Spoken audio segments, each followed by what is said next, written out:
Hey everyone, so quick Terraria news video. We've got a brand new state of the game, so as always, let's jump into it. So starting off with PC news, this is what Relogic wrote. The team has once again been hard at work, adding more and more fun stuff to Terraria 1.4.5. Things will start to wind down for the year once we get into the second half of December, but we are planning to finish the year strong in order to give us a ton of momentum as we head into 2024. As for spoilers this month, we thought we might show a couple of things that are small but really cool. So we got a brand new spoiler, and if you like to fish in Terraria, this might just be one of the best features they've added in years. As you can see, as the player begins to fish, finally you can see fish in the water. And it looks amazing. One of the things I really like about this is the fact that the fish that you see line up with the fish that you're catching. Of course, when the player gets their first catch, you don't see a preview of what fish it is, but once they've been there a while,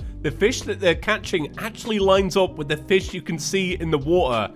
And I love it. Now, I may be wrong about this because I tend to stick to one vanity outfit in the game, and there's so many, but is that a new hat as well? I know to some it's minor, and we do know that 1.4.5 has expanded in scope from when we first heard about it, but a feature like this screams 1.5. They did go on to say, we are not sure how the fish in Terraria stayed invisible all this time, but now you can see what you might be reeling in while fishing. Now, we did get another spoiler, and it's one I'm very excited about. So we actually got a brand new monolith. So this monolith is shaped like a TV, and once you interact with it, it applies a CRT effect over the game. With this, they wrote, you may have found yourself thinking what Terraria might be like back in the days of good old CRT. Well, consider no more. Archaic hookups not required. Now, I feel quite old for saying this, but if you are part of a younger generation and don't know what a CRT is, it's essentially a type of television, a cathode ray tube that predated the flat screen. This blew my mind. Apparently, flat screen TVs started to outsell CRTs 20 years ago. And finally, we have one extra spoiler, and it's spectate mode. Now, this was teased a while back by Red,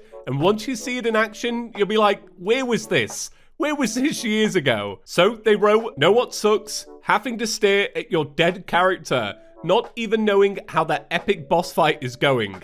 Now you can cheer on from the sidelines as you await your respawn with the new spectate feature. Now, I do wonder, how does this work with different teams in the game? Will you only be able to spectate people that are playing on the same team? And I only say this because, and I imagine there'll probably be an option to turn it off, if you're playing on a big PvP multiplayer server, it might not be best that you can spectate the other team. Also, if you didn't notice, in the background is the brand new Moonlord resprite. Now, we did see the Moonlord head a couple of months ago, but here you can see the full resprite in action, and it looks great. Now, if you didn't already know, Relogic take an extended break in December, so this will likely be the final state of the game of the year, and also likely the final spoiler too. So I just want to say a massive thank you to you lot at home, and Relogic as well, for supporting yet another year of Terraria news. It's been a blast. I'm very excited for 2024. I imagine at the end of December, I'll do a big roundup like I usually do and talk about the future. But seriously, thank you so much. I've had a blast this year. All right, that's about it for today's video. Thank you so much for watching, and I'll see you in the next one. Peace.